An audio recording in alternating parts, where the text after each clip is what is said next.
जय श्री राम भक्तजनों, आप सभी का स्वागत है श्री रामचरितमानस कथा के वार्षिक पाठ के 133वें दिन की कथा में। श्री रामचरितमानस वार्षिक पाठ में हम प्रतिदिन 3 दोहे पढ़ते हैं,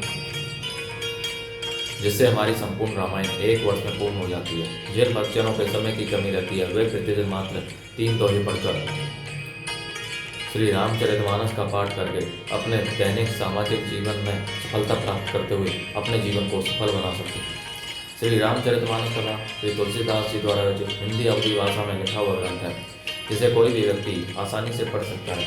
इसको पढ़ने के लिए संस्कृत के ज्ञान का होना आवश्यक नहीं है।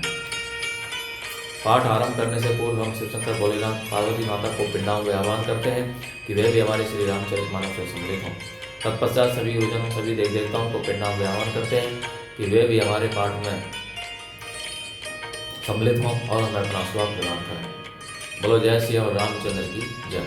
तो शुरू करते हैं आज की कथा। परे ओ राओ कही कोटि विधि काहे करे निदानो, कपट सयानी ने कहती कछो जागती मन हूँ असानो। मंगल भवन मंगलहारी द्रवौ सुदशरथ अजय बिहारी। राजा करोड़ों प्रकार से बहुत तरह से समझाकर और यह कहकर कि तू क्यों सर्वनाश कर रही है पृथ्वी पर गिर पड़े, पर कपट करने में चतुर कहकर कुछ बोलती नहीं, मानो मौन होकर मसान जगा रही हो, अर्थात शमशान में बैठकर प्रेत सिद्ध कर रही हो। राम राम रट बिकल बुआलो, जनु बिनु पंख विहंग विहालो। हृदय मानव गौरु जनी होई, राम ही जाई कहे जनी कोई। राजा राम राम रट रहे हैं और ऐसे व्याकुल हैं जैसे कोई पक्षी पंख के बिना बेहाल हो। वे अपने हृदय में मनाते हैं कि सवेरा नहीं हो और कोई जाकर श्री रामचंद्र जी से यह बात न कहे। उदय ओ करे हो जनी रवि रघुकुल गुर, अवध बिलो की सोल होई उर। भोग प्रीति कह कही कठिनाई, उभय अवधि विधि रची बनाई। हे रघुकुल के गुरु बड़ेरे मूल पुरुष सूर्य भगवान, आप अपना उदय न करें। अयोध्या को बेहाल देखकर आपके मन में बड़ी पीड़ा होगी। राजा की प्रीति और कैकेयी की निष्ठुरता दोनों को ब्रह्मा ने सीमा तक रच कर बनाया है, अर्थात राजा प्रेम की सीमा और कैकेयी निष्ठुरता की सीमा है। बिलपत निरपहि वयो वेणु सारा, वीणा वेणु संक धुनि द्वारा। पढ़हि भाट गुण गावहि गायक, सुनत निरपहि जनु लागहि सायक। विलाप करते करते ही राजा को सवेरा हो गया। राजद्वार पर वीणा बांसुरी और शंख की ध्वनि होने लगी। भाट लोग वृंदावली पढ़ रहे हैं और गवेय गुणों का गान कर रहे हैं। सुनने पर राजा को वे बाण जैसे लगते हैं। मंगल सकल सुहाइन कैसे, सहगामिनी विभूषण जैसे। ते ही निसी नींद बरी नहीं काहो, राम दर्श लालसा उछाहो। राजा को ये सब मंगल साज कैसे नहीं सुहा रहे हैं, जैसे पति के साथ सती होने वाली स्त्री को आभूषण। श्री रामचंद्र जी के दर्शन की लालसा और उत्साह के कारण उस रात्रि में किसी को भी नींद नहीं आई। द्वार वीर सेवक सचिव कहीं, उदित रवि देखी। जागे हो अजहूने अवधपति कारणो कवनो विशेषी। मंगल भवन मंगलहारी, द्रवौ सुदशरथ अजय बिहारी। राजद्वार पर मंत्रियों और सेवकों की भीड़ लगी है। वे सब सूर्य को उदय हुआ देखकर कहते हैं कि ऐसा कौन सा विशेष कारण है कि अवधपति दशरथ जी अभी तक नहीं जागे। पचिले बहिर भोगो नित जागा, आजू हमी बड़े अचरजो लागा।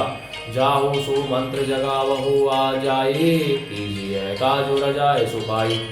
राजा नित्य ही रात के पिछले पैर जाग जाया करते हैं, किंतु आज हमें बड़ा आश्चर्य हो रहा है कि ए सुमंत्र जाओ, जाकर राजा को जगाओ, उनकी आज्ञा पाकर हम सब काम करें। गए सुमंत्रु तब राहुल माही, देखी भयावन जात डराही। दाई खाई जनु जाई नहेरा, मानहु विपति विषाद बसेरा। तब सुमंत्र रावले राजमहल में गए, पर महल को भयानक देख कर वे जाते हुए डर रहे हैं। ऐसा लगता है मानो दौड़कर काट खाएगा, उसकी ओर देखा भी नहीं जाता। मानो विपत्ति और विषाद ने वहां डेरा डाल रखा हो। पूछे को ने उतरू दे गए जेही भवन भूप के कही, कही जय जीव बैठ सिरुनाई, देखी भूप गति गए सुखाई। पूछने पर कोई जवाब नहीं देता। वे उस महल में गए जहां राजा और कैकई थे। जय जीव कहकर सिर नवाकर वंदना करके बैठे और राजा की दशा देख कर तो वे सूख ही गए। सोच विकल विवरण मही परे ओ, माने हूँ कमल मुलु परि हरे ओ। सचिव से बीत सकई नहीं पूछी, बोली अशुभ भरी शुभ पूछूची। देखा कि राजा सोच से व्याकुल हैं, चेहरे का रंग उड़ गया है, जमीन पर ऐसे पड़े हैं मानो कमल जड़ छोड़कर अर्थात जड़ से उखड़कर मुरझाया पड़ा हो। मंत्री मारे डर के कुछ पूछ नहीं सकते। तब अशुभ से भरी हुई और शुभ से विहीन कैकई बोली, परी ने राज ही नींद निसी हेतु जान जगदीशो, रामु रामु रटी भोरो की कई न मरमु महीसो। मंगल भवन मंगल हारी, द्रवौ सुदशरथ अजय बिहारी। राजा को रात भर नींद नहीं आई, इसका कारण जगदीश्वर ही जाने। इन्होंने राम राम रटकर सवेरा कर दिया, परंतु इसका भेद राजा कुछ भी नहीं बतलाते। आने हूँ राम ही बेगी बुलाई, समाचार तब पूछे हूँ आई। चले उस मंत्रु राय रुक जानी, लकी कुचाली कीनी कछुरानी। तुम जल्दी राम को बुला लाओ, तब आकर समाचार पूछना। राजा का रुख जानकर सुमंत्री जी बोले, सुमंत्र जी चले, समझ गए कि रानी ने कुछ कुचाल की है। सोच विकल मग बरई न पाओ, राम ही बोली कही का राव। उर्दई धीर जू गयो द्वारे, पूछे ही सकल देखी मनुमार। सुमंत्र सोच से व्याकुल है, रास्ते पर पैर नहीं पड़ता, आगे बढ़ा नहीं जाता। सोचते हैं राम जी को बुलाकर राजा क्या कहेंगे। किसी तरह हृदय में धीरज धरकर वे द्वार पर गए। सब लोग उनको मन मारे उदास देखकर पूछने लगे, समाधान करी सो सब ही का, गयो जहाँ दिन करे कुलटी का। राम सुमंत्र ही आवत देखा, आदर ने पिता समय लेखा। सब लोगों का समाधान करके किसी तरह समझा बुझा कर सुमंत्र वहां गए जहाँ सूर्यकुल के तिलक श्री रामचंद्र जी थे। श्री रामचंद्र जी ने सुमंत्र को आते देखा तो पिता के समान समझकर उनका आदर किया। निरखी बदनो कही भूप रजाई, प्रभु कुल दीप ही चले ओले भाई। रामो कुभांति सचिव संग जाही, देखी लोग जहे तहे बिलखाई। श्री रामचंद्र जी के मुख को देखकर और राजा की आज्ञा सुनाकर वे रघुकुल के दीपक श्री रामचंद्र जी को अपने साथ लेवा चले। रामचंद्र जी मंत्री के साथ बुरी तरह से बिना किसी लवाज में के जा रहे हैं। यह देखकर लोग जहां तहां विषाद कर रहे हैं। जाई दीख रघुवंश मणि, नरपति निपट कुसाजो। सहमी परे उलकी सिंगी निहि, मनहु वृद्ध गजराज।